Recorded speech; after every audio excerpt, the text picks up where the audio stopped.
सभी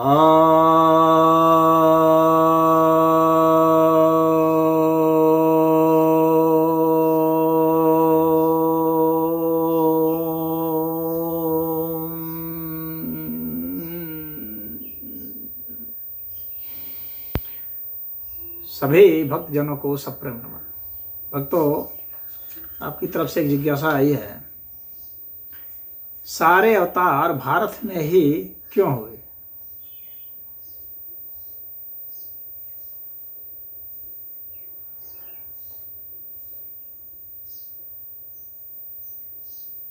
देखिए, बीज वहीं जन्मता है जहाँ पर उसके उगने की, उसके पलने की, फलने फूलने की सबसे ज़्यादा संभावना होती है। हम लोग मैदानी इलाके में क्यों रहते हैं? क्योंकि वहाँ सब सुविधाएं हैं। अंटार्कटिका में क्यों नहीं रहते हैं? क्योंकि वहाँ जीने की संभावनाएं उतनी कम है। तो अध्यात्म के लिए जो सबसे उर्वर जमीन है वह भारत की है। क्यों है? भारत की जमीन क्यों उर्वर है?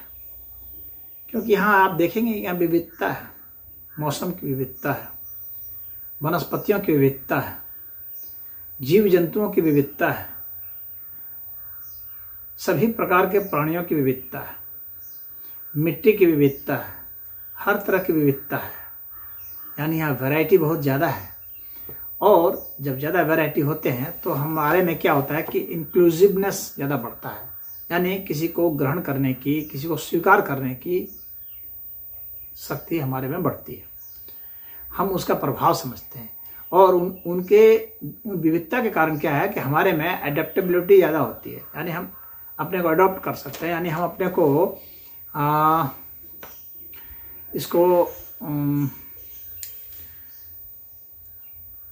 इस परिप्रेक्ष्य में कहूँगा कि सामंजस्य बैठा सकते हैं बेहतर तरीके से। तो भिन्न भिन्न प्रकार के जो विचार उदय होते हैं उनके साथ हम सामंजस्य बैठा सकते हैं, उनसे संवाद कर सकते हैं, वाद विवाद कर सकते हैं। तो यह संभावना यहाँ पर बैठी। यहाँ स्वतंत्रता इसीलिए बैठी। इस विविधता के कारण ही स्वतंत्रता यहाँ आई। और यहाँ जीने की चूंकि सुविधाएं बहुत ज़्यादा मौजूद थी, इसलिए यहाँ पर पेट के तल पर लोग नहीं रहे। जहाँ पर जीने की संभावना कम रहेगी वहाँ पेट के तल पर लोग रहेंगे, क्योंकि वे उसी के लिए संघर्ष कर रहे हैं। तो यहाँ पेट से ऊपर सोचने लगे लोग, हृदय के तल पर, मस्तिष्क के तल पर यहाँ के लोग जीने लगे। इसलिए यहाँ शिक्षा का उदय हुआ, कई तरह तरह के बेहतरीन आविष्कार हुए, यहाँ काफ़ी बौद्धिक प्रक्रिया हुई। आपको इतनी भाषाएं पूरी दुनिया में कहीं नहीं मिलेंगी। कितनी भाषाओं का उदय हुआ यहाँ पर। भाषाओं की विविधता आप देखिए, खान पान की विविधता देखिए, कितने वैरायटी के व्यंजन आपको मिलेंगे, उतने कहीं भी दुनिया में आपको नहीं मिलेंगे। कितने वैरायटी के फिलॉसफी यहाँ मिलेगी, उतने कहीं नहीं मिलेगी आपको। तो यहाँ पर जो आध्यात्मिक खोज है उसके लिए, वैज्ञानिक खोज है उसके लिए यहाँ पर वातावरण उपलब्ध थे। और वैज्ञानिक खोज से ज़्यादा आध्यात्मिक खोज। हालांकि अध्यात्म भी एक विज्ञान है, परम विज्ञान है, क्योंकि वह स्वयं को बेहतर बनाने का, स्वयं के ऊपर प्रयोग करने का, स्वयं को आंकने का और स्वयं को बदल करके खुश होने का विज्ञान है।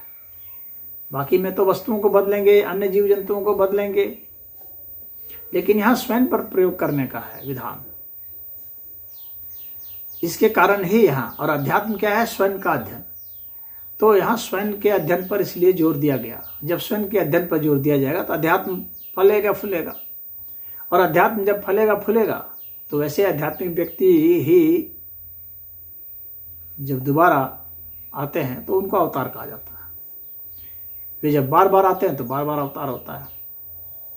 तो वे अवतार लेते हैं और चाहते हैं कि यहाँ का जो वातावरण है वो आध्यात्मिक बना रहे, यहाँ दुष्ट लोग कम रहे। ऐसी बात नहीं है कि यहाँ दुष्ट लोग नहीं थे, लेकिन उनकी मान्यता नहीं थी। उनको यहाँ हीरो के रूप में कभी प्रोजेक्ट नहीं किया गया। हाँ, आजकल कुछ कम्युनिस्ट सब प्रोजेक्ट कर रहे हैं, महिषासुर की भी पूजा कराने की बात कर रहे हैं। तो ये सब कौन, ये विदेशी जो आयातित जो विचारधारा है उसका यह कार्य है कि खलनायक को भी नायक के रूप में प्रस्तुत करना, दानव को भी देव के रूप में प्रस्तुत करने की कोशिश करना, ऐसा। लेकिन उस विचारधारा से मनुष्य अपना नाश ही कर सकता है, समाज का, कुल का, परिवार का नाश ही हो सकता है। तो यहाँ पर असुर थे, लेकिन वे असुर जो थे मान्यता प्राप्त नहीं थे। वे जीतते भी थे, ऐसी बात नहीं कि वे नहीं जीतते थे, जीतते थे, परंतु उनकी विचारधारा नहीं जीतती थी। चूंकि लूटपाट का समय था, मान लीजिए कि लोग जो ज़्यादा भौतिकवादी होते हैं वे किसी का लूट पाटने में विश्वास रखते हैं, किसी की अर्जित संपत्ति को छीनने में, चुराने में, ठगने में विश्वास रखते हैं। तो वे स्त्रियों को भी चुराने, ठगने में विश्वास रखते थे। तो उस तरह की विचारधारा जो है यहाँ पर मान्यता नहीं पाई। हालांकि विचारधारा पलती रही, यह बात नहीं है कि जीरो हो गई, जीरो कभी नहीं, क्योंकि भौतिकवाद, अध्यात्म ये भी साथ साथ ही चलते हैं, चोली दामन का ही साथ है इनका। परंतु सदैव यहाँ पर बताया गया कि श्रेष्ठ कौन है, बेहतर कौन है, अच्छा कौन है, यह एक आदर्श स्थिति यहाँ प्रस्तुत की गई। इसीलिए वे मान्यता प्राप्त नहीं कर पाए। तो जो आयातित विचारधारा वाले जो लोग हैं, जो कि इनकी विचारधारा कमज़ोर है, तो वे यहाँ पर खलनायकों को भी आगे बढ़ाने की बात करते हैं और नायकों को नीचा दिखलाने की कोशिश करते हैं ताकि दूरी को पाटा जा सके। तो ऐसा वे कोशिश करते हैं। तो अवतार जो यहाँ पर आए, तो अवतार बहुत सोच समझ करके ही अवतरित हुए हैं और श्रेष्ठ से श्रेष्ठ विचारों को रख करके, साधनाओं को रख करके, भावनाओं को रख करके, और हर तरह से जो बेहतरीन हो सकता था कोई भी सिस्टम, उसको देने की कोशिश की है उन अवतारों ने।